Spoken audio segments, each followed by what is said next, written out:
I woke up at 0500 like I always did. No alarms. My body's rhythm had long synced with discipline. But that morning, my breathing was different. Slower, heavier, loaded with the kind of anticipation that makes you check the clock even when you already know the time. It was the day I'd been waiting for. The day I would pin on the rank of lieutenant colonel. 15 years of service, 4 deployments, 2 combat commendations, and 1 secret I was finally ready to share with the world. That I wasn't just a soldier, a leader, a woman in uniform fighting for respect in rooms built by men. I was also the sole heir to a fortune most couldn't imagine. And tonight, I was going to reveal everything. My new rank, my upcoming engagement, and the truth about who I really was.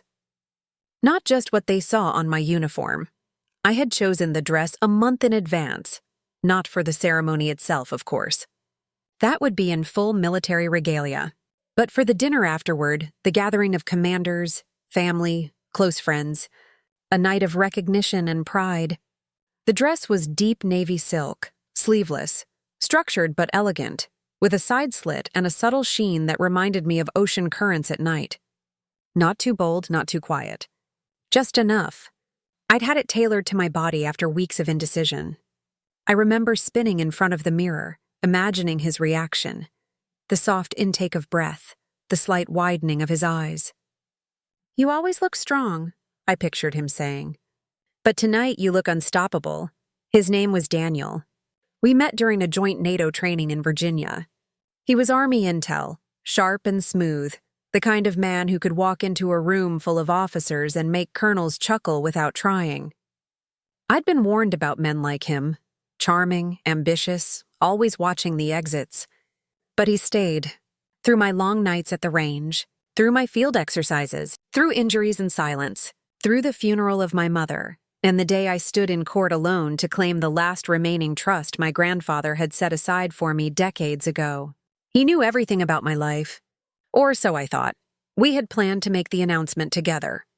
At the end of the night, just before dessert was served, I had even asked the general for a few words at the closing remarks. He agreed with a wink. "Don't steal the show too hard, Colonel-to-be." Everyone knew about the promotion. No one knew about the ring, except Daniel, and my best friend Camilla. At least, I thought they were the only ones. Camilla and I had served together in logistics during my second deployment. She was sharp-tongued, fierce, and endlessly loyal, or at least she was. I had no sisters, and Camilla filled that space with the kind of brutal honesty that sometimes made me love her, and sometimes want to throw a chair. She had helped me pick the dress. She knew the shape of the ring before Daniel even ordered it. She helped me organize the dinner guest list. "You're too modest," she had said weeks before. "If I were you, I'd walk in with a tiara and a flaming baton." But that morning, something felt different. I didn't want to call it intuition. Soldiers don't like words that can't be measured. But my stomach was restless.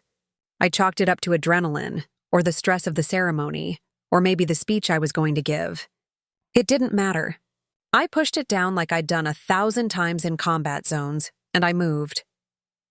The ceremony began at 1700 sharp. My name echoed over the intercom, followed by a brief biography, rank, commendations, duty stations. People clapped. I saluted. The medal was pinned. The room was warm with pride and handshakes. I saw Daniel in the second row, wearing the suit I helped pick for his interview with State Department. He smiled at me. It looked sincere. I smiled back. Somewhere behind him, Camilla waved subtly. I nodded. I had memorized every detail of that moment in my head for weeks. But none of the versions I imagined included what I was about to find. After the ceremony, I returned to the small reserved guest suite where we had been staying inside the military compound, a perk of rank and a quiet place to freshen up before the formal dinner. I had asked Daniel to meet me there. "Just 10 minutes, I texted him. I wanted us to change, take a breath, and walk in together. As a unit. I opened the door without knocking. I wish I hadn't. I heard voices first. Muffled laughter. Then his, clear, sharp, almost amused. "She's so damn naive," he said. not knowing I was already standing in the hallway, not yet fully inside. She has no idea what's really going on. Camilla's voice answered, light and breathless. Are you sure she won't find out? He laughed. Not unless you moan too loud. That's when I moved. I didn't slam the door. I didn't scream. I stepped forward like entering a live fire zone. No sound, no mercy. The bedroom door was cracked open. Just enough. Camilla's leg was draped over his waist. Sheets tangled at their hips. The same bed where I had laid with him just the night before. Her uniform shirt on the floor, his belt undone. She saw me first. Her mouth froze. His head turned slowly, like he'd just remembered something he'd forgotten in the oven. I didn't say a word. I closed the door quietly, walked back into the hallway, and breathed once. Deep, cold, surgical. Everything after that moved in flashes. I went to the restroom, fixed my collar, adjusted the pins, wiped away nothing because no tears had come. Then I walked into the post-ceremony dinner, alone, and smiled because that night was still mine. The promotion was still mine, and they had no idea what I'd been preparing long before this betrayal ever began. They thought I was naive. They were wrong. And that night, I began to write the final chapter of a story they thought they were scripting, but had never even been part of. I stood outside that door for a moment longer than I should have, my hand still on the brass handle that was warm from my touch, the muffled sound of their voices dripping through the crack like oil leaking under a door. In that instant, something deep in me split but didn't shatter. It was like a steel cable under tension finally reaching the point where it stops stretching and begins to cut. I had always been good at compartmentalizing. Combat had taught me how to build rooms inside my own head and lock them tight. But there was no training for this. No manual for the moment when the two people you trusted most became each other's alibi for your humiliation. As I inched the door open, I felt a strange clarity instead of rage. My pulse slowed rather than quickened.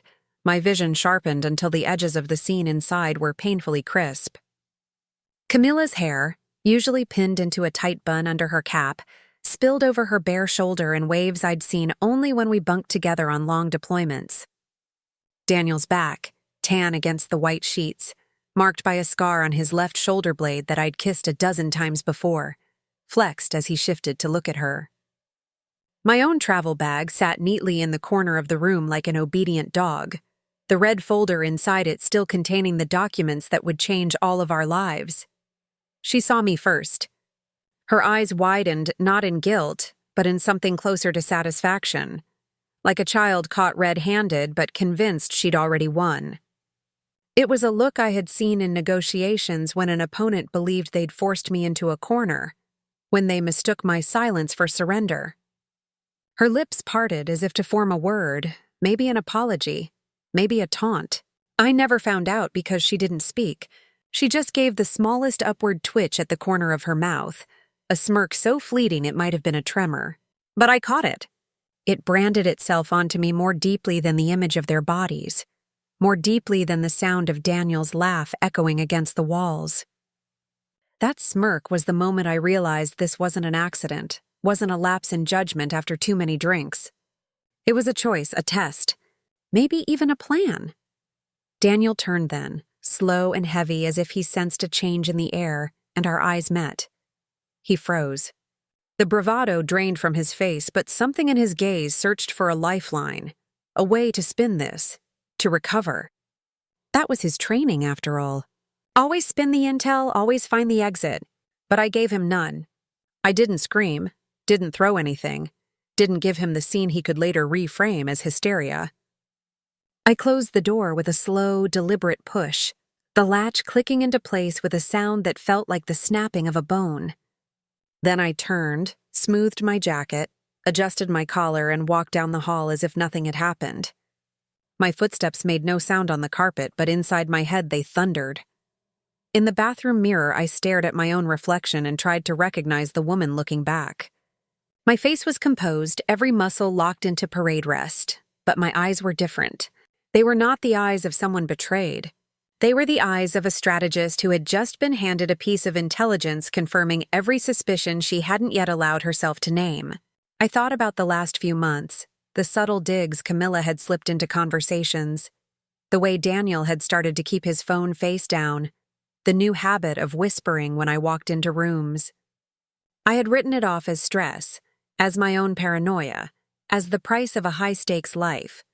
But it had been breadcrumbs leading here, to this moment behind a cracked door. I retied my hair, fixed my lipstick, and walked out of the bathroom back toward the banquet hall. My heels struck the tile in steady beats like a drumline. When I entered the room, conversations paused briefly and then resumed. People congratulated me, shook my hand, clapped me on the shoulder. They saw a woman who had just been promoted, who was about to announce her engagement, who stood at the peak of her career. No one saw the woman who had just watched her private life implode. I shook hands, accepted compliments, smiled for photographs, all while a quiet plan began to unfurl in the back of my mind like a map I'd been drawing unconsciously for years. Daniel arrived at the banquet late. Camilla didn't show. He slid into his seat 2 places down from me, straightened his tie and poured himself water. He didn't look at me directly, but kept glancing sideways as if trying to gauge my mood. I gave him nothing. I asked the colonel across from me about his wife's new posting. I laughed at a joke from the major to my left. I raised my glass at the right moments. Inside, I was rehearsing. Not a confrontation, but a campaign. Because this wasn't going to be a fight in a hallway or a screaming match in a bedroom. This was going to be a long, precise operation. And I had every asset I needed. The thing about betrayal is that it leaves you with 2 choices: collapse or clarify. Most people collapse first. They scream, they demand answers, they tear everything down in a blaze of grief. Clarification is quieter. It's when the noise drops away and you see the structure of what's been done to you with perfect symmetry. That was where I was now. I saw not only their betrayal, but the architecture of it, the timing, the proximity, the calculated intimacy. Camilla hadn't just stumbled into Daniel's bed. She had been invited. And Daniel hadn't just cheated. He had chosen my closest ally to ensure the wound was deeper, the humiliation sharper, the leverage greater. In his world, weakness was a liability. In mine, patience was power. I ate slowly, methodically, letting the conversation around me become a blur.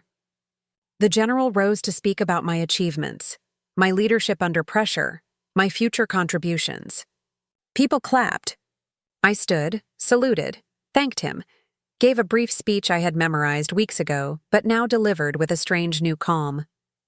Service, I said at the end, isn't about what you receive. It's about what you give and what you protect. My voice didn't crack. My hands didn't shake. Only Daniel shifted in his seat, eyes flicking up at me like a man hearing a threat he couldn't quite name. When the applause faded and dessert was served, he finally leaned toward me. "You look incredible," he murmured, as if nothing had happened. "We'll make the announcement after the toast?" I smiled at him, a small, precise curve of my lips. "After the toast," I said and took a sip of wine. Inside, my mind was already moving 3 steps ahead. The documents in my red folder weren't just inheritance papers. They were control, over properties, over trusts, over assets Daniel didn't even know existed because I had always been careful. I had wanted to surprise him with the truth tonight, to let him see me fully, to merge our lives in a way no one could undo. Now that truth would become my shield instead of my gift. As the night wound down, I watched him laugh with colleagues, shake hands with senior officers, pose for photos. He looked like the perfect partner, the supportive man behind the decorated woman. Only I knew the rot under the surface. Only I knew that as he smiled at the camera, he had already burned the bridge we were supposed to cross together. When the band began to play and couples moved to the dance floor, I excused myself quietly and walked outside into the cold night air. The base lights flickered against the dark sky, and somewhere beyond the hangars I could hear the low hum of an engine turning over.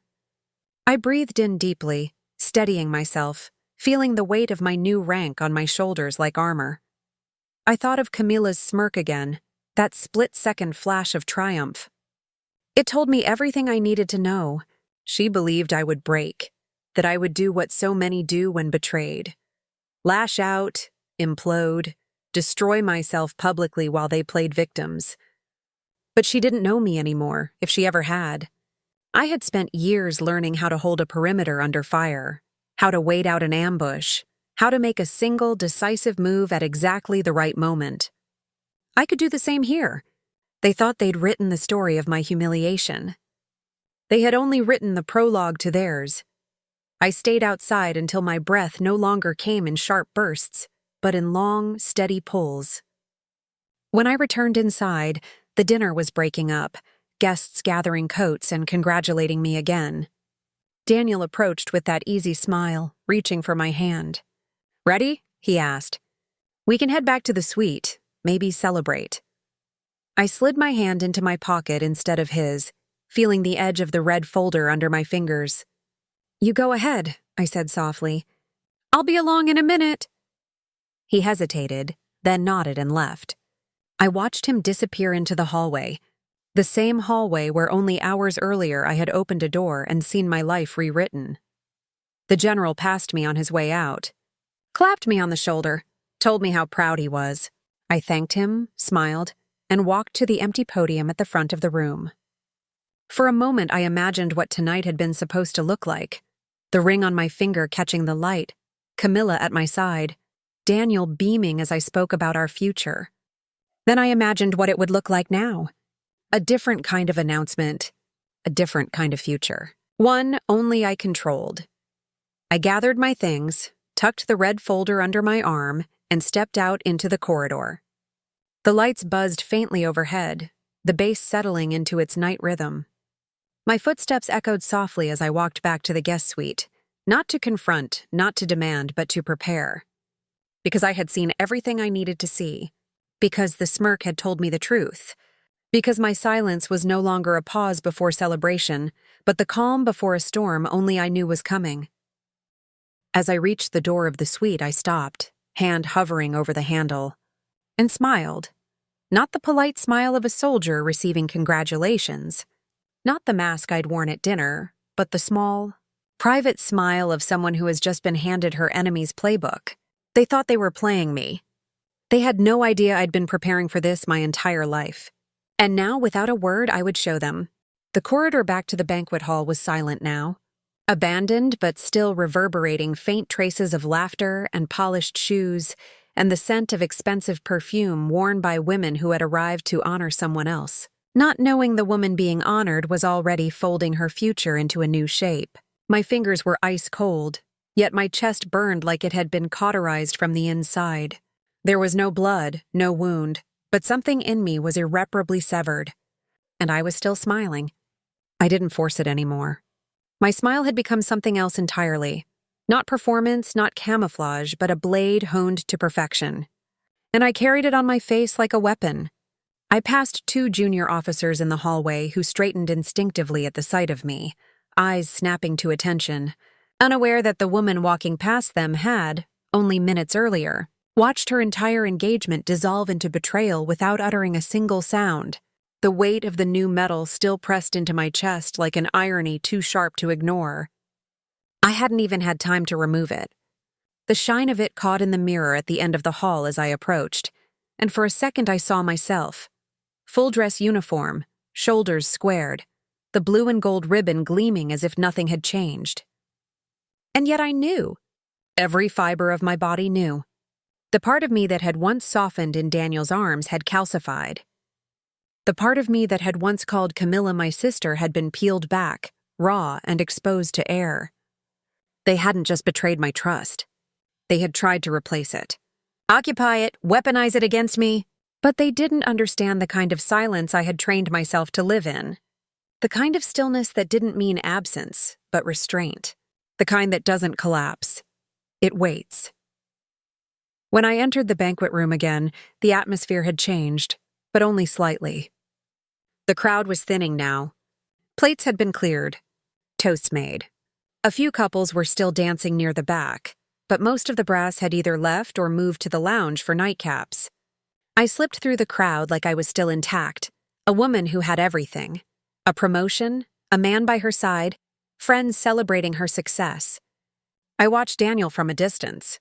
He stood near the bar, back turned to me, speaking to one of the captains from his unit. His stance was casual, but his hand gripped the edge of the counter a little too tightly. Good, I thought. He knew. Not everything, but enough. He'd seen something in my eyes earlier. Enough to plant doubt. Enough to know I hadn't broken. I approached the opposite end of the bar, gave the bartender a nod. Need scotch, I said. I didn't drink scotch, but I needed something that burned. Something that matched the fire crawling under my skin. When it hit my throat, I welcomed the sting. Across the room, the press liaison was taking down the remaining lights, the same ones they'd used for my ceremony photos just hours earlier. Photos that now felt like ancient relics. In them, I had still believed in what was waiting for me after the applause. I thought about that image. Me standing there with the medal, smiling, Daniel in the background with his hands in his pockets, Camilla just out of frame. What a perfect little lie we'd captured. And yet it would be printed in tomorrow's bulletin, posted on the base's social media, shared by colleagues and family as a symbol of achievement. No one would know the truth behind the photograph. Not yet. That was the beauty of it. I still held the timing. The revelation would come when I wanted, and in the way I chose. And when it did, it wouldn't be explosive. It would be surgical. I wouldn't confront them with accusations or ultimatums. I wouldn't give them a single tear to use as evidence of my supposed fragility. I would simply allow reality to catch up with them. And when it did, it would take everything they had mistaken for leverage. As I stood at the bar, another officer approached me, Lieutenant Mason, logistics, always overly polite. Ma'am, just wanted to say congratulations again. You earned every inch of that promotion. I smiled, nodded, thanked him. I could feel him hovering, sensing that something about me tonight wasn't quite aligned. But he didn't ask. And I didn't offer.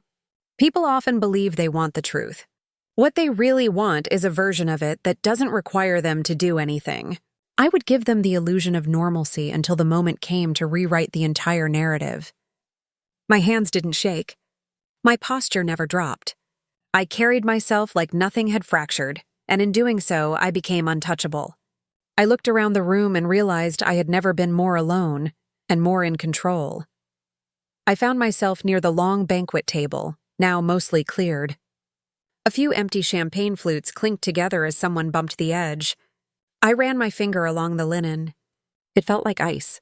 Just hours ago, I had imagined sitting here with Daniel's hand over mine, a ring on my finger, Camilla laughing beside me, the announcement hanging in the air like a delicate crystal before it broke into celebration. I had even prepared a short speech. Not written, just rehearsed.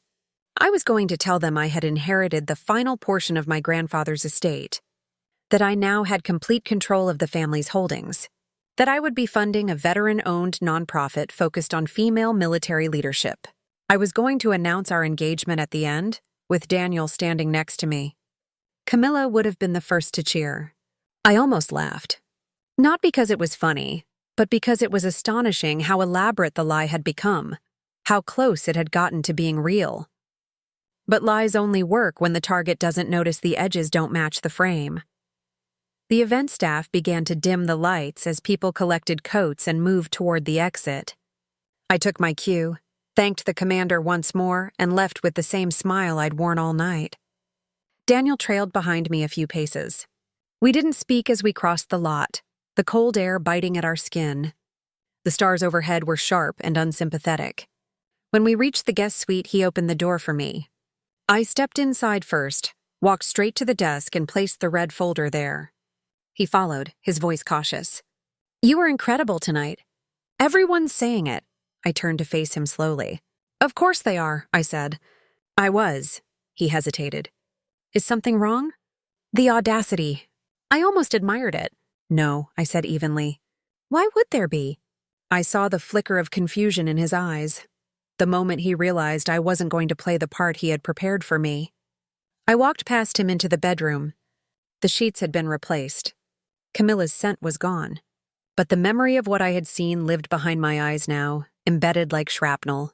I sat on the bed, removed my boots, placed them precisely against the wall. He lingered in the doorway. I thought we could talk about the future. Maybe tomorrow?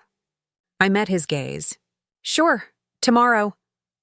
And then I lay down on the bed, fully dressed, turned away from him, and closed my eyes.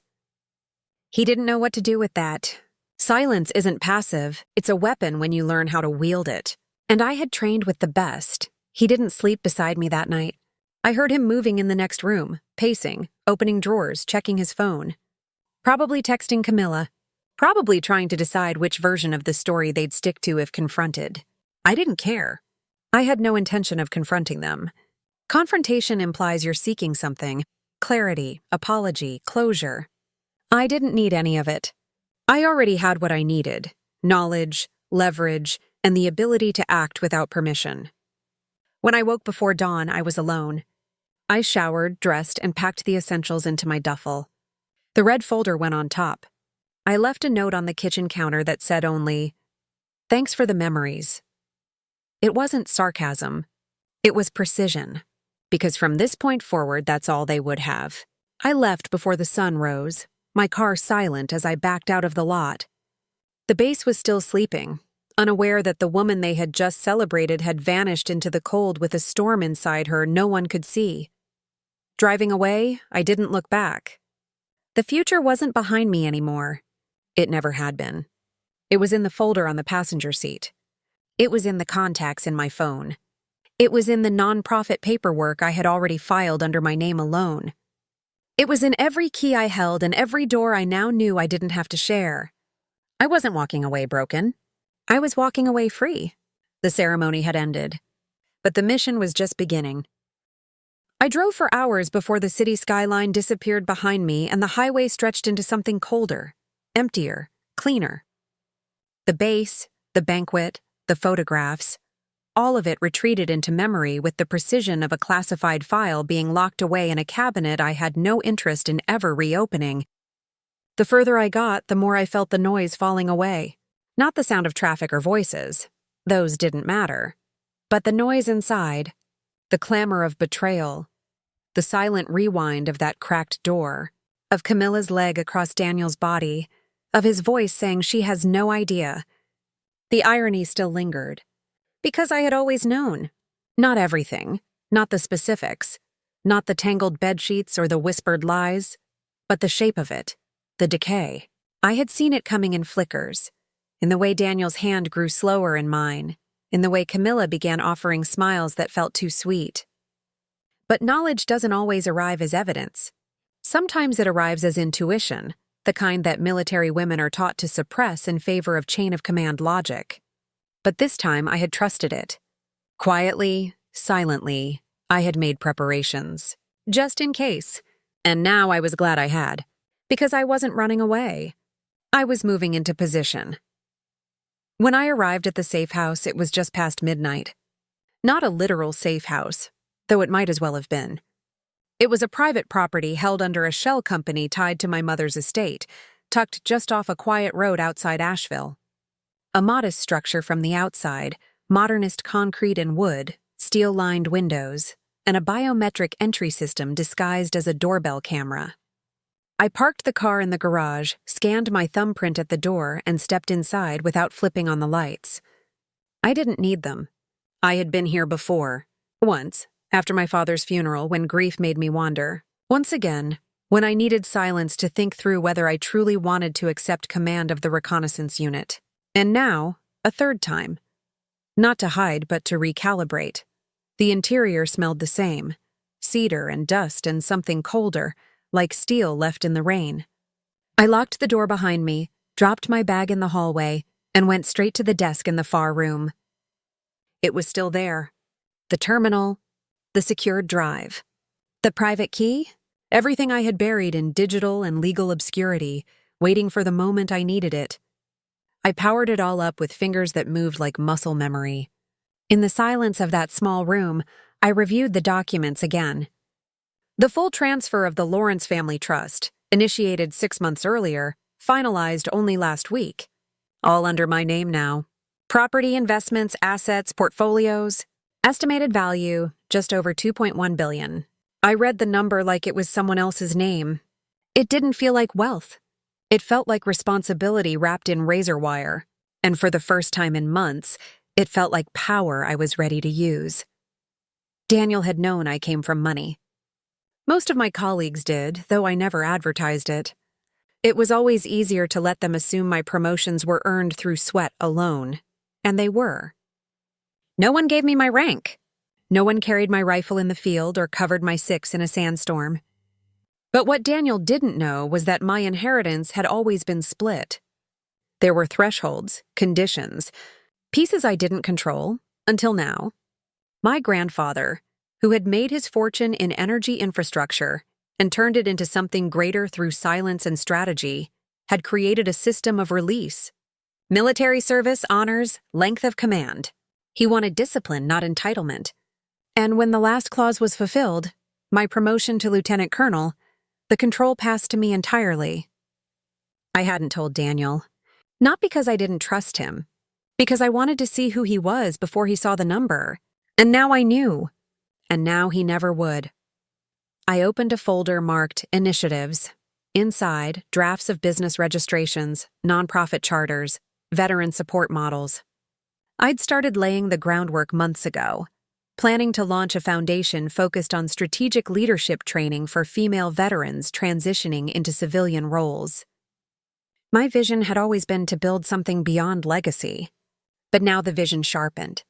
Now it had a layer of vengeance, not rage, but precision. I began adjusting the bylaws, one click at a time. I removed Daniel's name from any advisory capacity. I replaced Camilla's potential consulting role with a woman I had served with in Ramadi, someone who had carried her own body weight and mine through mortar fire, someone who knew what it meant to be carved open by circumstance and still choose honor. I worked until dawn. The window light shifted from black to bruised blue to something clean and silver. I didn't sleep. Sleep was not the thing I needed. What I needed was to write the next sequence of this story in ink that couldn't be erased by betrayal. By 0700, I had restructured the foundation's framework, scheduled meetings with estate lawyers, blocked Daniel's access to our joint accounts, the ones I had always quietly kept capped at a minimal balance. They were never about money. They were about illusion, a sense of shared control. He would log in tomorrow and find nothing. Just a note, account closed by primary owner. I imagined his face, the initial confusion giving way to understanding, and then the slow suffocation of realizing the bridge had been burned from my side, not his. I made coffee, the same brand my mother used to drink, dark, bitter, grounding. I sat on the balcony and watched the morning haze burn off the treetops. In the distance, the ridgeline curled like a spine, silent and impenetrable. I thought of Camilla's smirk again, of how she must have thought she was the first to discover that even strong women have weak spots. What she hadn't understood was that strength isn't the absence of vulnerability. It's the refusal to weaponize it against yourself. And I never had. I hadn't collapsed. I hadn't begged. I hadn't raged. I had simply moved, shifted, calculated, the way I'd been trained to. Around 0900, my lawyer called. She was brisk, focused. Everything's in place. You now have full signatory authority. Do you want to issue the public announcement? I paused. Not yet, I said. Let them sleep a little longer. Because this was not about spectacle. This was about precision. I didn't want an explosion. I wanted erosion, quiet and devastating. And the first crack would be when Daniel realized the person he thought he was using had been using him to measure his own worth. And he had come up short. I spent the rest of the day drafting the press release I would eventually send. Not the one announcing my engagement. Not the one I had pictured with a photo of us smiling beside a banner of stars and stripes. No, this one was sharper. It was a formal statement introducing the Athena Initiative, with its first-year funding goal fully met and doubled by a private anonymous donor. It included language about empowering women in uniform, about dismantling internalized sabotage, about restructuring leadership narratives. Every line was tailored, every phrase a mirror. I embedded in the footnotes a quote from my grandfather. What you build in silence survives louder than any noise. And I signed it with my name. Just mine. As the sun dipped again behind the mountains and the house fell into shadow, I felt a strange peace begin to settle. Not happiness. That was too simple, too soft. What I felt was alignment. The woman I had built in uniform and the woman I had hidden in softness had finally met in the middle and agreed on something. Survival wasn't enough anymore. It was time to lead. On my own terms. With my own silence. Without any more shared credit. Later that night, my phone buzzed. Daniel. I didn't answer. He called again. Camilla messaged next. Are you okay? We're worried. The gull.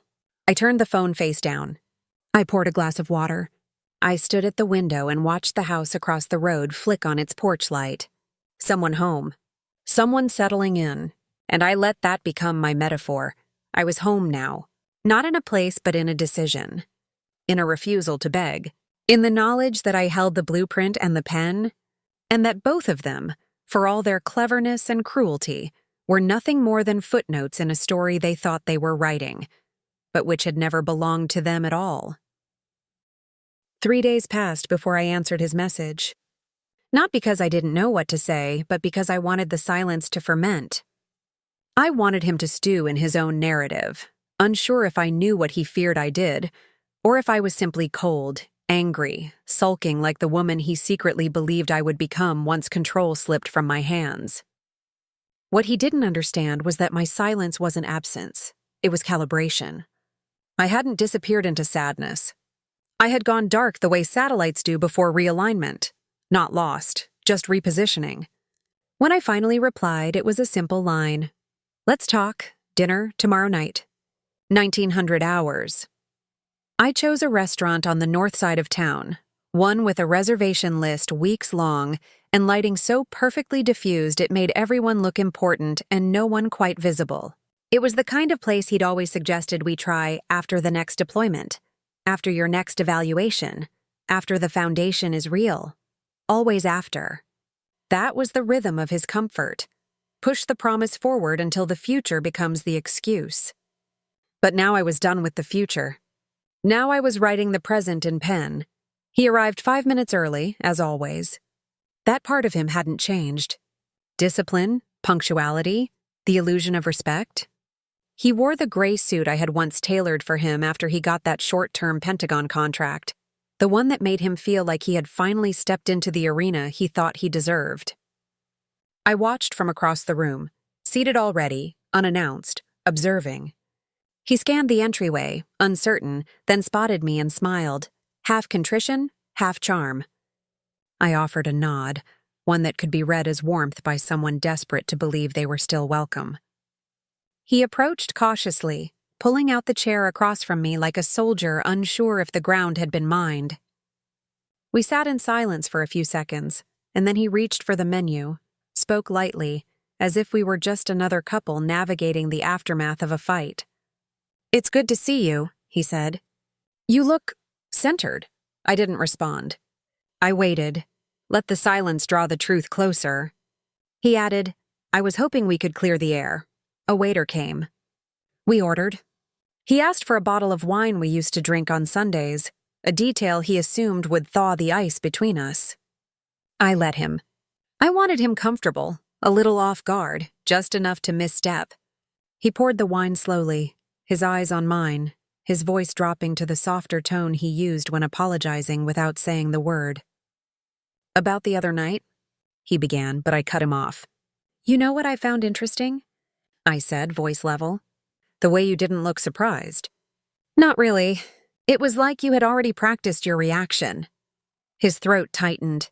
He took a sip instead of answering. I leaned back, not smiling, just watching. You and Camilla, I said flatly. That wasn't a slip. That was a pattern. He opened his mouth, but I lifted a hand. Please, let me finish. And I did. Not with anger, not with accusations. Just with facts. I laid them out like a briefing. Her messages traced back over months. The digital timestamps, the subtle inconsistencies, the late-night calls that had slipped through the cracks of his sleep patterns. I detailed the timeline. Not just of their affair, but of my preparation. The inheritance, the foundation, the full transfer of control.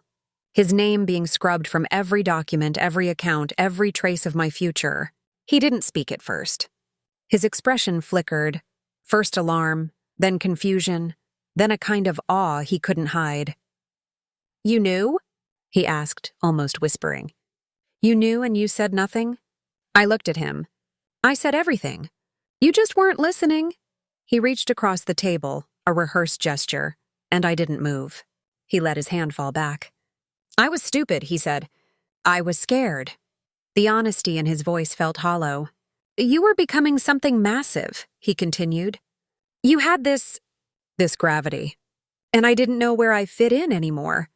That was when I realized he didn't regret what he'd done. He regretted the consequences.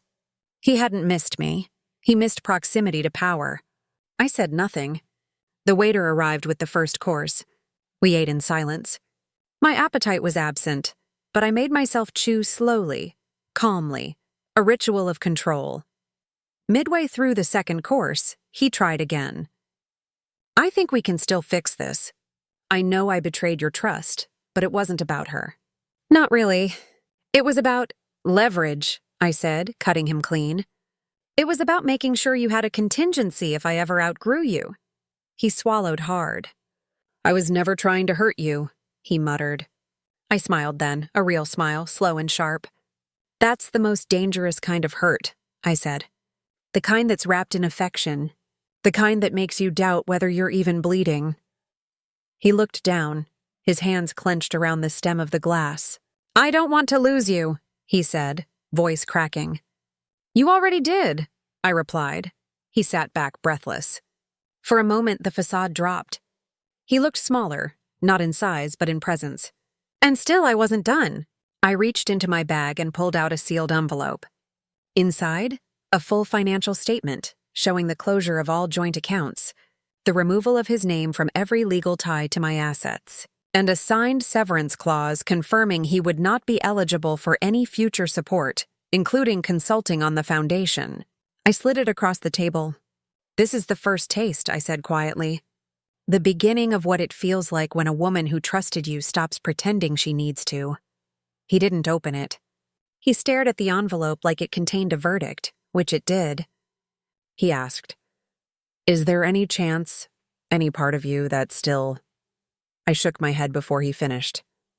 "No," I said. "That part of me is done." He stood then, too quickly, knocking the chair leg against the floor. He looked around, embarrassed, as if the other diners might be watching. They weren't. No one cared. That was the final irony. He had wanted this moment, this dinner, to be a chapter of redemption. A negotiation. A way back in. But it was a door.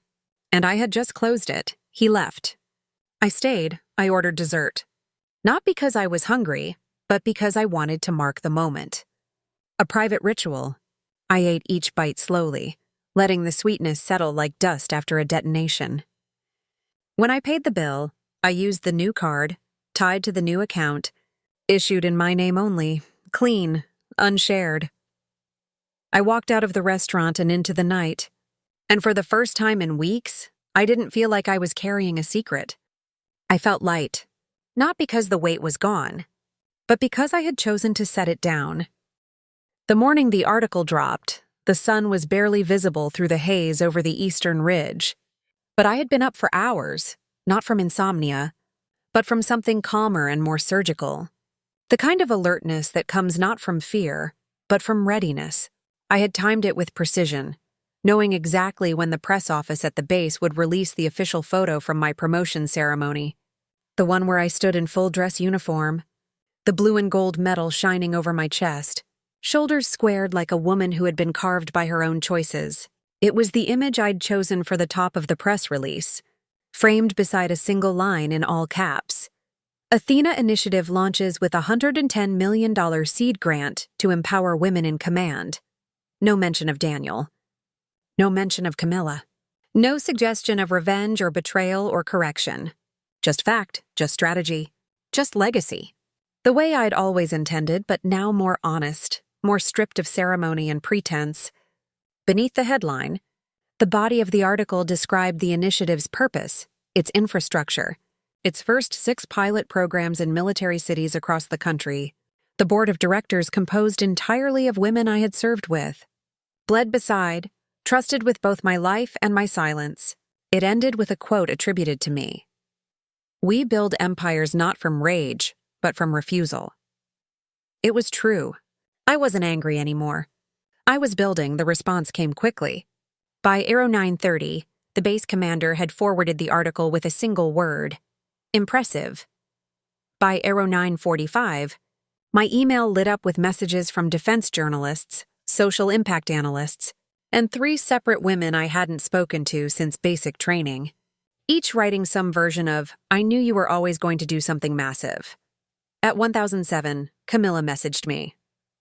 "Congrats on the launch. This looks amazing." I didn't respond. Not because I didn't have words, but because I didn't owe her any. Her access to my life had been revoked not with screaming or exposure, but with a quiet deletion she didn't yet understand. She would. Daniel's name came up later that afternoon. A reporter, likely unaware of our history, asked whether he would be involved in the strategic intelligence side of the initiative, given his background.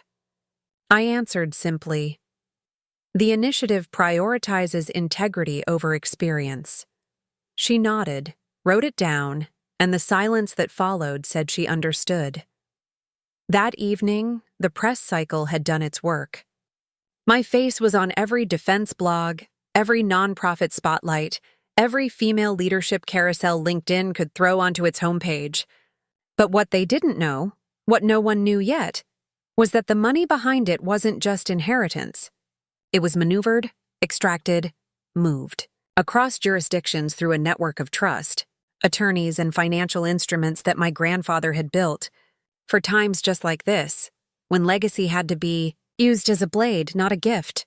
The original structure of the trust was complex, old money with conservative rules. But I had spent years unraveling it, piece by piece, positioning myself legally and strategically for the day it became mine in full. That day came with my promotion, and I hadn't waited a second longer than necessary to move the pieces. What I did next wasn't revenge. It was reclamation. I froze Daniel's access to the shared storage unit where we'd kept our symbolic future: photographs, antique furniture from his grandmother, the ring he never officially gave me. When he called the unit's manager, he'd find the account transferred, the lease terminated, and every item boxed and shipped to a P.O. box in a city I no longer lived in. He'd receive a tracking number and nothing else. No note, no context. Just the realization that every shared narrative had been dissolved. At the same time, I sent the board of the local Veterans Association a donation under the initiative's name, enough to fund their programming for 5 years. Daniel sat on that board. He'd see the deposit and know where it came from. And he'd know he wasn't part of it. Not anymore. But the move that made them panic, really panic, was quieter. It was the acquisition of the consulting firm where Camilla had recently been hired after leaving active service. A small outfit specializing in logistics and post-deployment reintegration planning. The purchase had been in motion for weeks, masked behind layers of corporate structuring. When the paperwork finalized, I became the majority stakeholder. I didn't fire her. I didn't send a single directive. I simply replaced the firm's internal ethics protocol with a new clause. Any employee found to have compromised a client's privacy or abused positional trust in a personal professional capacity is subject to immediate review and contract termination. It wasn't targeted. It was structural. It gave her no line of defense. Within 48 hours, HR called her in. By the end of the week, she was gone. She messaged me once, an email with no subject. The body read only, "Was this really necessary?" I read it twice. Didn't delete it. Just archived it under a folder I titled Unlearned Lessons. Daniel tried a different approach. He emailed my assistant through the initiative's public inbox, requesting a meeting. He cited his experience, his loyalty to service, and suggested he could offer valuable insight on the male side of command imbalance. My assistant forwarded it to me with a note. "Your call." I didn't reply. I didn't need to. I let him sit with the silence the way I had. Let him understand what it felt like to reach into the space where someone used to be and find only air. I wasn't erasing him. I was erasing the hold he believed he had on me. A week later, I was invited to a panel at the Pentagon on restructuring institutional mentorship. I accepted. I arrived in a slate gray suit, my insignia polished, my tone firm but quiet. The panel was streamed live. During the Q&A, someone asked how we, as women in leadership, could protect ourselves from sabotage within our own circles. I paused before answering. You don't prevent it, I said. You prepare for it. You build systems that don't rely on goodwill. You make betrayal irrelevant. The room went still. I looked out across the faces, and somewhere in that audience I saw the edge of recognition on a woman's face. Like she understood. Like she'd lived it too. After the panel, I received a handwritten note slipped under my office door. It was from a junior officer I had met once years ago during a base inspection. She wrote, "Watching you today made me believe I can do this too, even if no one's clapping for me yet." I folded the note and placed it inside my red folder, the same one that had carried the deed to my future on the night I left everything behind. I still carried it, not out of nostalgia, but as a record. Proof that I had once been willing to share everything, and now chose to guard it instead. The panic I had ignited in Daniel and Camilla wasn't the kind that erupts in fire or flame. It was slower, more corrosive. The realization that they hadn't just lost access to me, they had lost access to the version of themselves they had imagined in proximity to my power. They hadn't wanted me. They had wanted the shape of me, the shadow of what I made them feel like. And without it, they were suddenly ordinary. That was the true consequence. Not the job loss, not the frozen accounts, not the public silencing. It was the quiet return of their own smallness, unadorned by my orbit. And I wasn't celebrating. I wasn't toasting. I was working, building, planning the next phase of the initiative, reaching out to international allies, forming partnerships across language and border and battlefield. Every woman I brought into the fold was a brick in the wall I was raising between who I had been and who I would never be again. Not because I needed defense, but because I had learned to build facing outward. That night, I sat in my apartment, a new one, minimalist, high above the city, and watched the headlines rotate through my notifications. From combat to command, the woman redefining military leadership. I didn't smile. I didn't cry. I didn't toast. I just stood by the window, phone silent, inbox full, and whispered one sentence under my breath, the only one that mattered anymore. You should have never underestimated the quiet one. The building sat on a tree-lined street in a neighborhood that had once been overlooked, but now gleamed with renovated brick facades, artisan coffee shops, and the quiet arrogance of money that pretends to be modest. The apartment wasn't mine in the traditional sense.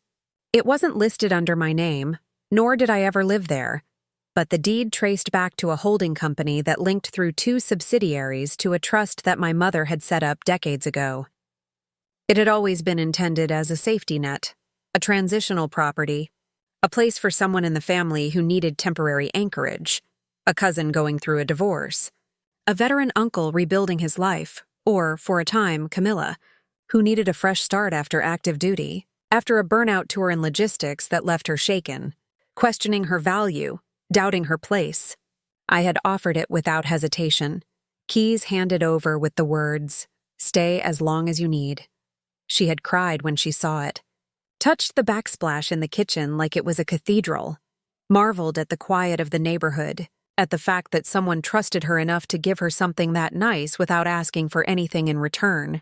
I had stood beside her in that moment believing I had done something good, something loyal, something that cemented the bond between women who knew how to survive the same war but needed different shelters after it.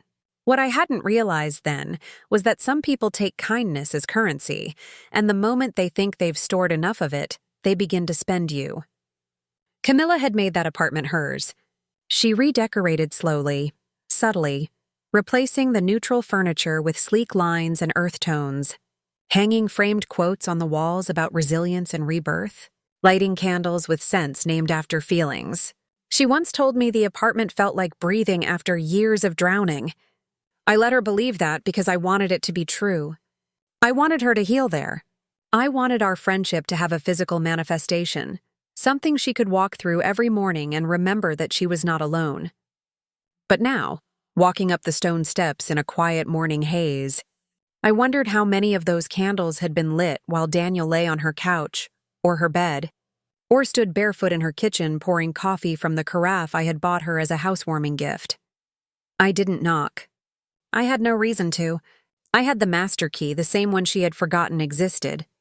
The building was still mostly quiet, neighbors long gone to work, the street humming with soft traffic and distant dog barks. I stood at the door, looked up at the number, and slid the key into the lock. It turned, but I didn't enter, not yet. I closed my eyes and breathed, not because I was nervous, but because I wanted to absorb the moment fully, to let it root in me so I would never question whether this step was deserved. It was. It had been earned not through revenge, but through revelation. I opened the door. The smell hit first, something sweet and artificial, a blend of overused air freshener and the remnants of last night's wine. The living room was in soft disarray. A pair of heels by the couch, a blanket draped carelessly, a wine glass half full. Evidence of comfort. Evidence of someone who believed they were safe. I moved through the apartment slowly, absorbing the familiar angles made unfamiliar by her changes, her touches, the illusion of ownership. On the dining table, a planner lay open, today's date circled in red.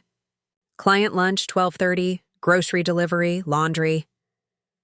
Nothing about this day suggested it would be different from any other. That was the point. That was the elegance. It wasn't an eviction. It was an extraction of illusion. I left the letter on the kitchen counter. A plain envelope addressed by hand, no logo, no flourish. Inside, it explained that the original terms of occupancy had expired 6 months ago. The continued residence was dependent on reassessment, and that, per the clause she never read, the property could be reclaimed at any point with 24 hours' notice. Attached was the legal documentation, a notarized statement transferring active control to a new management firm, and a notice to vacate effective immediately, with moving assistance scheduled for 1,600 hours. It was not aggressive. It was not cruel. It was fact. It was law. It was her own negligence, weaponized without malice, only precision. I changed the locks on my way out. The locksmith had been waiting 2 blocks over, summoned before dawn with a promise of discretion and an above-market rate. It took him 11 minutes. I watched from across the street, sipping coffee, wearing sunglasses, anonymous beneath the same street lamp where Camilla and I had once laughed late into the night. Both slightly drunk, both pretending the world hadn't tried to break us. When he finished, he handed me the new keys in a small white envelope and walked off without a word. I crossed the street, slid one key into the door to test it, and then turned away without opening it. The apartment wasn't a home anymore. It was a severance. At 15:45, I received the first call. Camilla. I let it ring. At 15:52, a message. Hey, did something happen with the door? I think there's a problem with the lock. I didn't respond. At 16:04, another call, then another. Then a voicemail that started calm, then turned to confusion, then to something close to fear. I listened to her say, I don't know what's happening. If this is some kind of joke, please. Can we talk? But it wasn't a joke. It never had been. She had simply mistaken silence for ignorance. And now, she was standing on a doorstep that no longer recognized her key, no longer made space for her shoes, no longer held her shadow. The final message she sent came at 16:20. Please, just explain why. I thought we were... The sentence didn't finish. It didn't need to. I archived it with the others. I didn't feel triumphant. I didn't feel cruel. I felt resolved. That night, I watched the sun set from the balcony of my own apartment, far from that street, that building, that life. I poured a drink, not to celebrate, but to mark the close of a door, literally, symbolically. What Camilla had never understood was that forgiveness isn't the opposite of vengeance. It's final form, and I had forgiven her the moment I chose not to confront her, not to scream, not to burn it all down. I had given her time, space, comfort. What she did with it was never mine to control. But what I did with the truth, what I built in its aftermath, was entirely mine. She had used the apartment as a shield, a pedestal, a tool. I had taken it back not to punish her, but to remind myself that mercy has boundaries. That generosity without discernment is complicity. And I would not be complicit in my own erasure. The city below buzzed on. People moved in and out of restaurants. Lights flickered on in windows like stars coming to life. Somewhere, she was gathering her things from the sidewalk. Somewhere, she was calling Daniel, or someone else, asking what to do next. And somewhere in her voice, whether she admitted it or not, there was a trace of the understanding I had carried for weeks. That the silence she had mistaken for weakness had always been the warning. The mistake most people make when dealing with someone in uniform is assuming that discipline is just about obedience. They see the surface of it. Order, yes sir, no ma'am. Salutes in sharp corners and boots that never dare to scuff polished tile. And they assume it's all surface-level rigor, a series of mechanical performances. But they miss the internal architecture. They don't see what we're actually trained for. How to study the terrain before stepping into it. How to listen to tone more than words. How to mask intent without flinching. How to embed safeguards not in what we say, but in what we sign. Daniel had once joked that I read contracts like a general studies surveillance reports. He said it with that grin of his, not realizing I was already watching the way he asked for access to my world. Gradual, subtle, strategic. A favor here, a name drop there. I learned early on that his ambition wasn't loud. It was woven into charm. He never demanded power. He drifted close enough to absorb it. The apartment wasn't the only thing I had allowed him to believe he had a right to. The foundation, the partnerships, the vision I had sketched late at night and shared with him over coffee while his hand traced circles on my knee. He had been there for all of it. But he hadn't built it. He had simply taken notes. And now, those notes were worthless. The clause was buried in the operating agreement for the initiative's advisory council, under a section labeled Preliminary Strategic Partnerships, a heading bland enough to discourage reading. He had signed it early on, before the official announcement, back when we were still a we, before the medal ceremony, before the bed he shared with my best friend. The clause had originally been proposed by a retired colonel who served on the legal board, a woman who'd been burned one too many times by co-founders who tried to leverage shared vision into ownership. She had written it with a pen dipped in salt water. It stated, without ambiguity, that any advisory relationship was conditional, revocable at will, and, this was the key, subject to nullification in the event of a breach of personal trust that compromises organizational mission. I hadn't even added that language. I hadn't needed to. But I had read it, understood it, memorized it. He hadn't. When he received the termination notice, he was in D.C. for a networking event, still trying to salvage his place among the strategic circles that once called him promising. He didn't reply right away. He forwarded it to a friend in legal, hoping it was a mistake, a clerical error, a line someone had added without authority. It wasn't, it was final. And when the friend called him to confirm it was airtight, that his signature was on the dotted line, that there was no loophole, he called me. 5 missed calls. A voicemail with my name in it 4 times, like repetition could summon me back into a conversation I had already closed. I didn't answer. He switched to email. It was longer, more controlled, written like a man trying to sound professional while bleeding. He asked for clarification. He invoked history. He used words like miscommunication, alignment, opportunity. I responded with the document itself, the clause highlighted in soft yellow, followed by one sentence. You read what you thought mattered. You skipped what did. I knew what came next because I had seen it before in field operations when soldiers lose control of the narrative.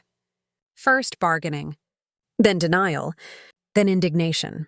He messaged a few of my colleagues asking vague questions about organizational direction, positioning himself as still close to leadership. I heard about it within hours. They knew better. The lines had been drawn clean. The structure was mine now. Transparent, yes, but with fortified walls. He couldn't scale it with charm anymore. He tried one final angle: the media. A minor outlet ran a story framing him as an early contributor to the initiative's development. The piece didn't go viral, but it circulated just enough for people to start asking whether he had been left out unjustly. That was when I responded. Not to him.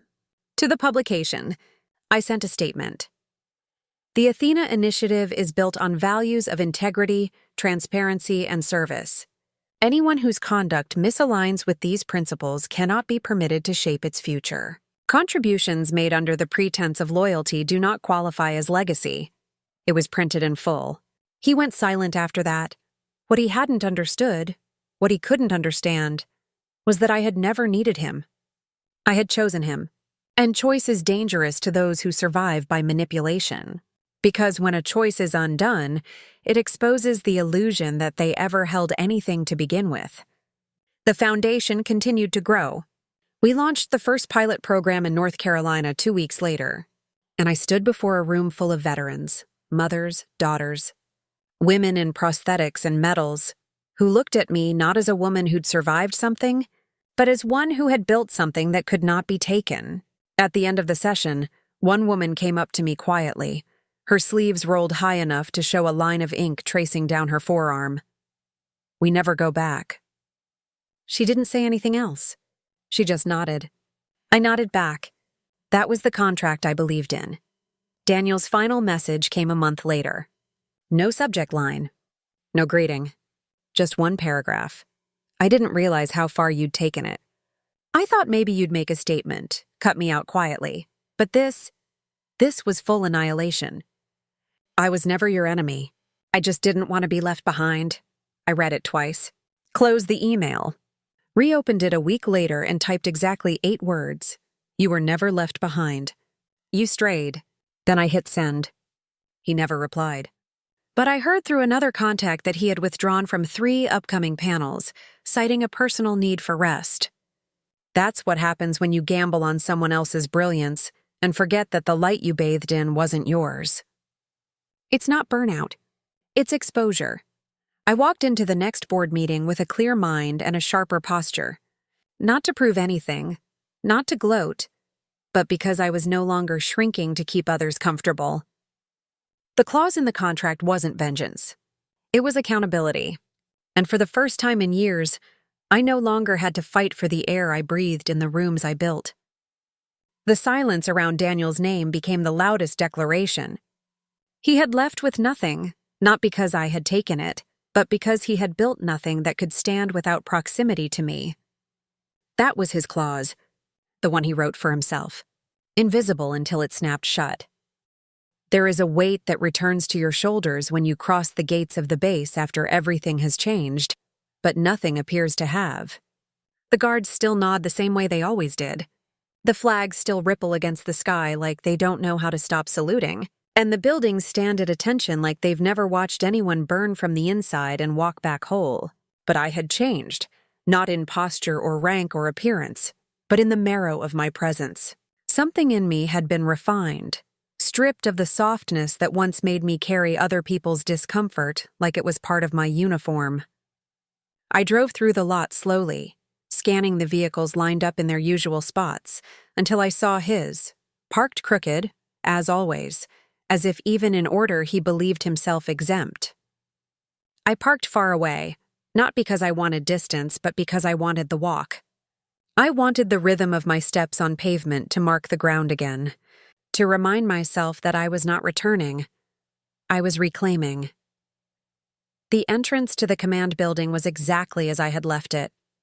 Sterile, humming with fluorescent light, and filled with the familiar echoes of clipped greetings and boots tracing authority across linoleum. But something was different, and I felt it before I saw it. The pause. The half-second of stillness when I stepped into the main corridor and voices softened. It wasn't fear. It wasn't awe. It was recognition. I walked past them without needing to acknowledge it. Their respect wasn't requested. It had been earned in silence and now demanded nothing more than continuation.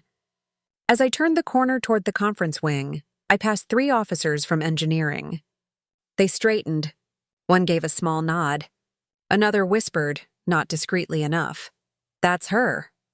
I didn't look at them. I didn't slow. Respect, when it's real, doesn't need your attention. It waits until you give it, and I didn't. Not yet. When I entered the meeting room, chairs scraped against the floor. Not all at once. There was no choreographed standing ovation, but in the kind of ripple that moves through people when they feel the temperature in a room shift. I walked to the front, to the chair I had always taken, the one beside the operations board, the one Daniel used to lean over during briefings like he belonged next to me, like proximity was partnership. He was already seated. I saw him as I approached, eyes down, posture perfect, spine stiff as doctrine, but something in the set of his jaw told me he had stopped breathing the moment he heard my steps. I didn't acknowledge him. I pulled my chair back, sat, adjusted my collar, and opened the dossier in front of me. The general walked in seconds later and, without hesitation, said, "Lieutenant Colonel, glad to have you back." It was the first time he used the full rank without abbreviation, without dropping it into a casual greeting. He said it like a pronouncement, like he knew I was not just present, I was different. The meeting began. Operational updates, deployment rotations, budgetary alignments. I listened, offered commentary only when necessary, and waited. Not for drama, not for confrontation, but for the natural moment when all the subtle shifts in power would settle into their final place. Daniel spoke once, during a discussion about a logistics bottleneck. His voice was steady, his analysis clean, but the moment he finished, 3 heads turned to me for confirmation. I gave it with a nod, said, "He's correct," and turned back to my notes. I saw it then, the flicker in his eyes, the realization, not that he had lost me, he had understood that long ago, but that the room no longer turned toward him instinctively, that his presence now existed inside the shadow of mine. After the meeting, I stood. The room stood with me, not all of them consciously, not like a salute, but in the way people rise when something larger than themselves stands up and they feel it in their stomachs before their feet. I gathered my folder, closed my pen, and walked out. Behind me, I heard a shuffle, his, hesitant, heavier than it had been before. I walked toward my office. He followed, but not close enough to force a conversation. I reached the threshold, stepped inside, and turned just as he arrived behind me. For a moment, we stood there, facing each other in the silence we had both fed. His mouth opened. I didn't let it finish. "I'm not going to forget what you did," I said, voice even. "But I'm also not going to spend the rest of my career making space for your discomfort." He blinked. No answer. Just that look, the one that begs for redemption without offering proof of change. I waited. He didn't speak. I stepped inside, shut the door. Lock clicked behind me. Inside, the office was colder than I remembered. Not in temperature, but in texture. My nameplate gleamed from the desk, newly polished. The wall bore the framed photo from the ceremony. They had chosen the right one. I stood alone, straight-backed, eyes forward, the metal catching light like a flame that didn't flicker. On the shelf behind me sat the first draft of the initiative's internal briefing guide. I ran my fingers across the spine, feeling the slight imperfections in the binding. Real things are never smooth. Real things leave ridges. I thought of the woman I had been the last time I sat at that desk. Measured, composed, uncertain in ways I didn't show. That version of me had needed affirmation. This version needed only continuity.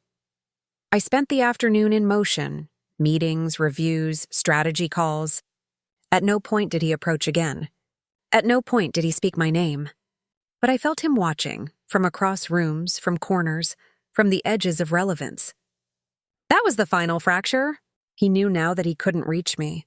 Not because I had run, not because I had hidden, but because I had risen in a way he had no blueprint for. He had once thought he knew how I moved, how I planned, but he had only seen the surface. The soldier, the partner, The woman in love. He had never seen the commander beneath. Not until now.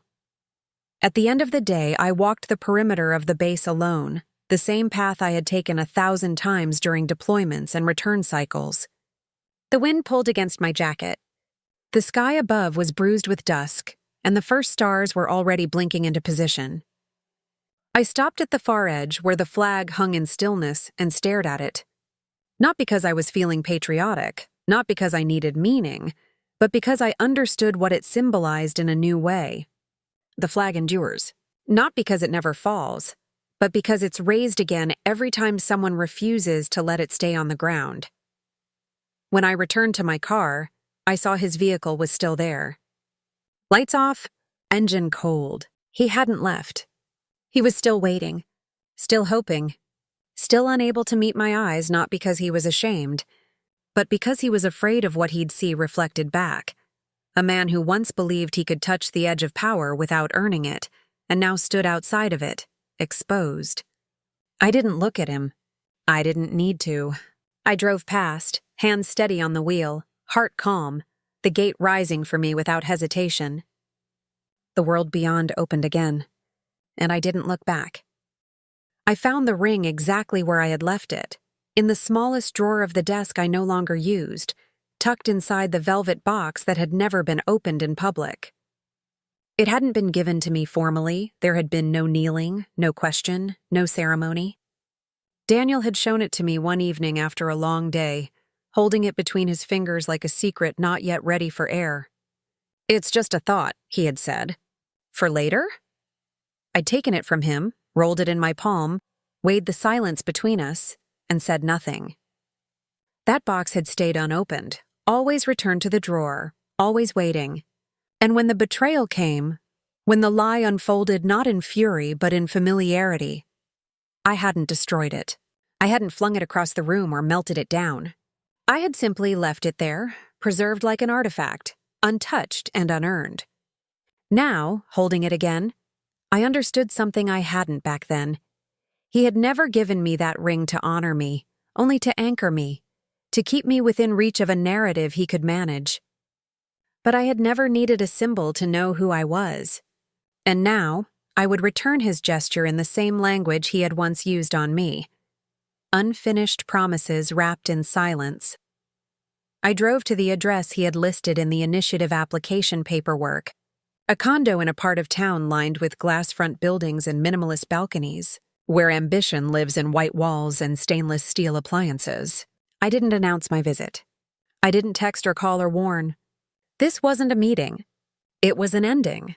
I parked across the street, watched the building's mirrored entrance doors for a long moment, and then stepped out, the ring box cold in my coat pocket. The lobby was quiet. A concierge behind the desk barely looked up as I passed. I knew the floor, knew the layout. The elevator ride was short and silent, and when the doors opened, I stood for one long breath before stepping out. His door was ajar. Careless, or perhaps he had been expecting someone else, I knocked once, gently, and then pushed it open with the edge of my knuckle. The space inside was bare, not in design but in spirit. Modern, yes. Tasteful, maybe. But hollow. The kind of place you rent when you're still trying to impress people who've stopped watching. He was standing near the kitchen, a half-full glass in his hand, eyes wide when he saw me, like a man caught between dread and hope. "You came," he said, voice low. I nodded once. "Only to return something." He didn't move as I crossed the room. I didn't sit. I placed the ring box on the counter between us and let it rest there, unopened, just as he had once given it. His eyes flicked to it, then to me. "You didn't have to." I cut him off without raising my voice. "That's where you're wrong. I did. Not because I owe you anything, but because I owe myself closure." He stepped forward, hesitant, like every inch was an apology. "I wasn't ready," he said. "Not for what you were building. Not for who you were becoming." I looked at him and saw the man I had once trusted, not as he had been, but as the story I had told myself about him.